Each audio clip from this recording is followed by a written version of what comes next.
What I gather that I heard that when they jumped out of the car, they said, "We got you bees." Mhm. So it was intentional. Wasn't like it was a random. It was intentional. How large was the gathering that was going on?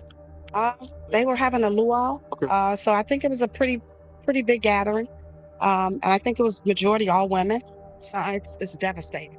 In the late hours of July 29th, 2023, a celebration of life turned into a nightmare when a famous hairstylist invited to a party was shot dead on arrival. A popular hairstylist known for her talent and larger-than-life personality arrived at a Hawaiian luau-themed birthday party in the North Lawndale neighborhood of Chicago. The air was filled with laughter, music, and the vibrant colors of tropical decorations, but no one could have predicted the chilling turn of events that would unfold. As she stepped through the door, a group of masked men ambushed the gathering, leaving the unsuspecting partygoers in shock. Without warning, the hairstylist was shot point blank in the face, her life violently taken away in an instant. The gunfire shattered the joyous atmosphere, plunging the party into chaos. Guests screamed and scrambled for safety, unsure of what had just transpired. But what led to this brutal act of violence? What had turned a simple night of celebration into a scene of heartbreak and terror? As detectives combed through the details, the mystery deepened, and the real reason behind the shooting would send shockwaves through the tight-knit community. And heartbreakingly, this story isn't the first of its kind we've shared. Do you remember the case of 20-year-old Jernia Griffins? A bubbly young woman full of big plans for her future with dreams, but she would sadly be ambushed and shot dead moments before Mother's Day dinner. Watch closely and focus your attention to the top right corner of your screen. It's there you see sparks as bullets riddle the vehicle. If you missed that case, I'll link it at the end of this video. It's one that still haunts us. Now, let's look at the life and tragic death of Kanesha Gaines. Kanesha Gaines was born in 2002 in Chicago, Illinois. At 21 years old, she was a loving and dedicated mother of 2 children, a son and a daughter. Known for her bubbly personality and outgoing nature, Kanesha was a woman who had a lot to look forward to in life. Raised in a tough environment, she knew the struggles of growing up, but always worked hard to ensure she could provide a better life for her children. From a young age, Kanesha understood the importance of hard work and resilience, and it became a driving force in everything she did. Despite the obstacles she faced, Kanesha always kept a positive outlook on life. Whether she was dealing with the pressures of being a young mother or the challenges of working multiple jobs, she never allowed negativity to consume her. Instead, she used her experiences to fuel her ambition to build a better future. Her personal motto was one of perseverance, and she was constantly striving to create opportunities not just for herself, but for her children as well. Kanesha had 2 career paths that allowed her to support herself and her children. She worked as a home healthcare worker, a role that required patience, empathy, and a strong work ethic. Helping those in need of medical assistance and care was something Kanesha took great pride in, as she was able to make a real difference in people's lives. Her job allowed her to show her nurturing side, which balanced out the challenges of motherhood and work. On the side, Kanesha pursued her passion for hairstyling, a dream that she worked tirelessly to turn into a reality. She launched her own business, Cutie Collections, where she specialized in creating quick weaves, sew-ins, and customized wigs.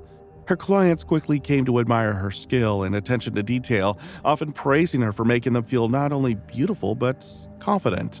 Kanesha's passion for hairstyling went beyond just making people look good. She made it her mission to empower others through beauty. Kanesha was also an active presence on social media, where she shared her work and offered advice to aspiring hairstylists.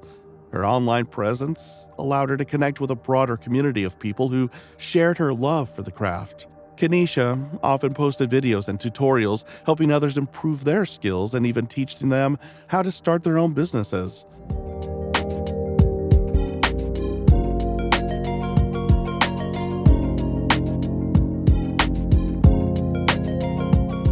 In her community, she was known for being a mentor, always willing to lend a helping hand or a piece of advice to anyone who wanted to grow.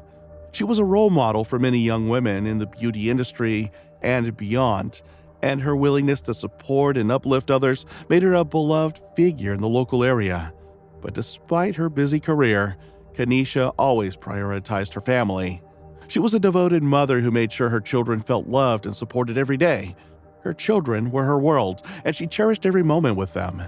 Kanesha was fully present in their lives. Her infectious smile and positive attitude made her a joy to be around, not just for her family, but for her friends and colleagues as well. Kanesha's love for her children was evident in everything she did, and she worked tirelessly to ensure they had the opportunities to thrive. Kanesha had experienced her own share of tragedy before.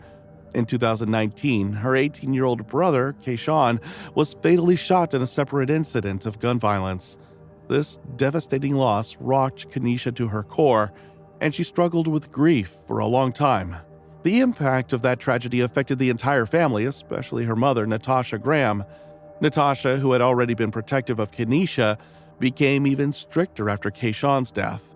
She was deeply concerned for the safety of her children and began to worry more about the dangers they could face growing up in a neighborhood plagued by violence.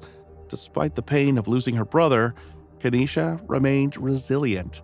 She found strength in her family and used her grief to fuel her determination to create a better life for her own children. She channeled her emotions into her work, her passion, and her business, always pushing forward with the goal of providing a brighter future for her family. Natasha was incredibly proud of the young woman Kanesha had become. She had grown from a girl facing hardship to a strong, independent woman with dreams and aspirations that she was determined to achieve. In fact, just weeks before her death, Kanesha was preparing to move back home with her mother on the south side of Chicago.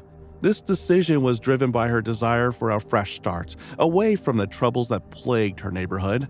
Kanesha was hopeful that a change of environment would provide her children with more stability and safety.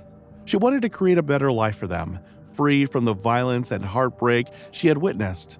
She was looking forward to new opportunities, both for herself and her family, and her positive attitude and optimism were contagious to everyone around her. But despite the plan she had for the future, tragedy struck. On the night of July 29, 2023, Kanesha attended a birthday party in North Lawndale. The gathering was a Hawaiian luau-themed celebration with music, dancing, and fun. The party was predominantly attended by women, all of whom had gathered to celebrate a friend's birthday. Everything seemed perfect until the clock struck 1 a.m. That's when a group of masked men in a Jeep showed up at the scene. Without warning, they began firing indiscriminately into the crowd, spraying the women with bullets. Kanesha Gaines, who was standing among her friends, was shot in the face. The gunmen didn't stop there. They shot several others at the party, leaving them with injuries of varying severity. A 28-year-old woman was shot 8 times in the torso, while other women were struck in their limbs and upper bodies. But witnesses say the men did not appear to be acting randomly. Before opening fire, they shouted, "We got you, bees," indicating that the attack was deliberate and possibly targeted. What I gather, that I heard that when they jumped out of the car, they said, "We got you, bees." So it was intentional. Wasn't like it was a random. It was intentional.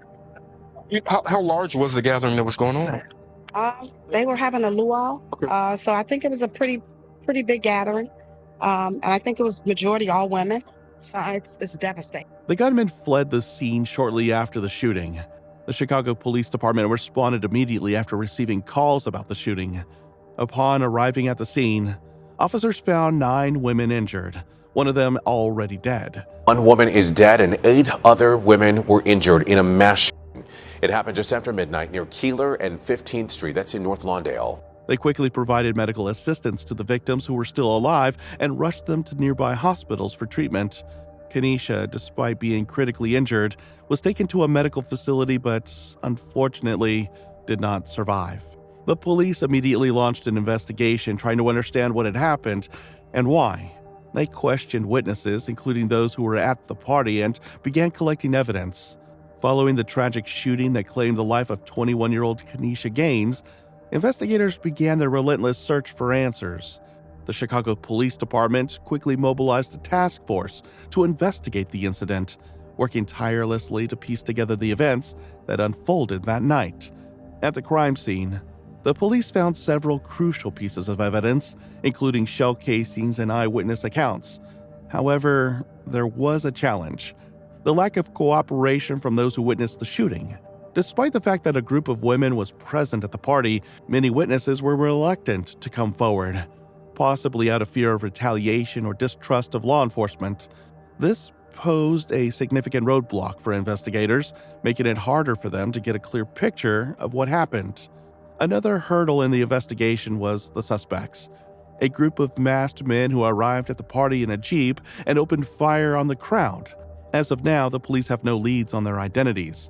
The assailants managed to flee the scene immediately after the shooting, and despite the large number of people present, no one has been able to definitively identify them. Authorities are also considering whether the attack was related to a personal dispute or whether the women at the party were specifically targeted. However, the police have not found any evidence suggesting that the shooters had a vendetta against the group of women, and they are still exploring all possibilities. The lack of answers has left the community and the victims' families frustrated and desperate for justice. With all of these women being shot, some has to be personal. Why would you just unload on a yard or a house full of women that was here on the outside celebrating someone's birthday? The incident marks just one of many violent crimes that have plagued Chicago this year. The investigation has been complicated by the city's ongoing struggle with gun violence. In fact, at the time of this shooting, the city had already experienced 271 murders and over 1,000 shootings.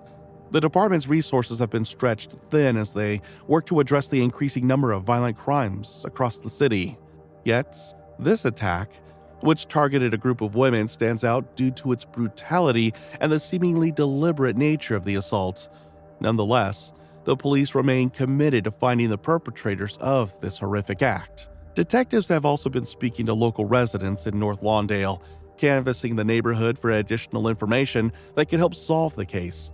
Some neighbors have reported hearing the gunfire and seeing a Jeep speed away from the scene, but no one has been able to provide further identifying details. The lack of physical evidence and witnesses willing to cooperate has left law enforcement with few solid leads to pursue. As the investigation continues, the police are exploring all possible angles to determine the motive behind the shooting. At the moment, they have few leads. Investigators are focused on the possibility that the shooting was a targeted attack, possibly related to a personal dispute. The fact that the victims were predominantly women has led authorities to consider whether this was an act of gender-based violence, but they have stated that they are still looking into all possibilities. So far, there have been no arrests, and the assailants remain at large. The police are urging the community to come forward with any information that could help solve the case. They have set up an anonymous tip line, hoping that someone with knowledge of the crime will speak out. The shooting left a 21-year-old woman dead and 8 others injured. Our deepest condolences are with the family of the young woman who was killed, and our detectives are working hard to identify and apprehend the people responsible for this shooting. We ask anyone with information to please submit an anonymous tip through cpdtip.com or contact Area 4 detectives at 312-746-8252. As of now, the police have no solid leads, but the investigation is ongoing. They have vowed to bring the responsible individuals to justice and provide the families of the victims with the closure they desperately need. Kanesha's family and friends have been deeply affected by her death. Her mother, Natasha Graham, expressed her heartbreak, stating that the pain of losing her daughter was unbearable. So I'm going to continue to be the strong one. I'm going to help my family, and we're going to make it past this. She spoke about how her daughter had been preparing to move back in with her and how they had been making plans for the future. Natasha also shared her concerns about the dangers of gun violence and how her children had already experienced so much. Kanesha's aunt, Michelle G., spoke out passionately about the tragedy, expressing her anger at the people who knew what happened but refused to speak out. Always scream all this. Best friend this, best friend that. It's the difference in snitching and being loyal. So obviously you're not loyal to my sister, little girl. Obviously you're not. She called on the community to come forward and help the police find those responsible. The emotional pain of losing someone so young, especially someone with so much promise, has left the family grappling with grief. The community has rallied around the victims, offering support, but many believe that more needs to be done to combat gun violence in Chicago. Community leaders have urged the city to implement stronger measures to protect its residents and to address the root causes of violence. One of the most heartbreaking consequences of Kanesha's death is the impact it has had on her two young children, who will now have to grow up without their mother. The loss of a mother at such a young age is devastating, and it is a reality that Kanesha's family is now facing. Friends and family members have rallied around the children, providing emotional support and making sure that they are cared for during this difficult time. The GoFundMe campaign set up to cover funeral expenses and provide for the children has been met with overwhelming support. The money raised will help the family care for the children as they begin their lives without their mother. However, the emotional toll of the tragedy cannot easily be alleviated by financial support alone. Community members are also stepping in to support the children in more tangible ways, ensuring they have the resources they need as they navigate this difficult chapter in their lives. The Gaines family has made it clear that the focus is now on the future of Kanesha's children, and they are doing everything they can to ensure they are not only supported, but also able to thrive in spite. The Chicago Police Department has worked in collaboration with victim services organizations to help the survivors process the traumatic event. The Assistance Center, which was set up temporarily in the days following the shooting, provided crisis counseling and emotional support for those affected by the incident. Local organizations such as the Helen and Joe Foundation and the Lutheran Church Charities have been instrumental in offering help and resources to those impacted by gun violence in the area. However, there is a growing sentiment that while these services are essential, they need to be more permanent and accessible to the entire community.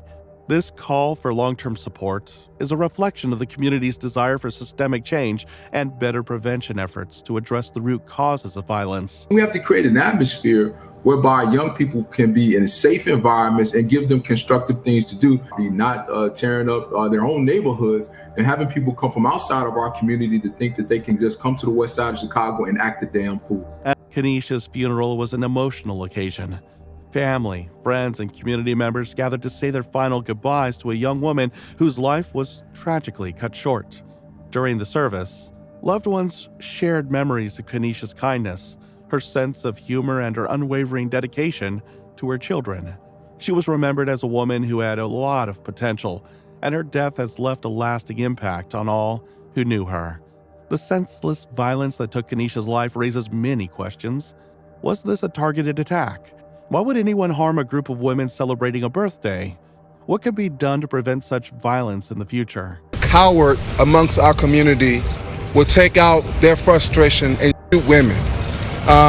We're supposed to protect our women in our communities. As we wait for answers, we must stand together as a community and continue to support those affected by this tragedy. If you have any information about the shooting, please come forward. The police are doing everything they can to solve the case, but they need the public's help. If it's your nephew, if it's your friend, if it's your cousin, we must speak out. It's heartbreaking that a mother has to bury her 21-year-old daughter that leaves 2 kids. That's heartbreaking. And I'm tearing up because I have a 15-year-old daughter, and to think that I'll let her go out into the world and something like this tragically happen to have a good time at a luau. I'm heartbroken. In times like these, it's important to remember that every piece of information counts. If you have seen or heard something, please report it. Justice for Kanesha and the other victims is possible, but it will only happen if the community stands united and speaks out against violence. I offer our deepest condolences to Kanesha's family and friends, and we hope that justice will soon be served. What do you think about this case? Let us know in the comments below, and if you found this story intriguing, please like, share, and don't forget to subscribe for more stories like this.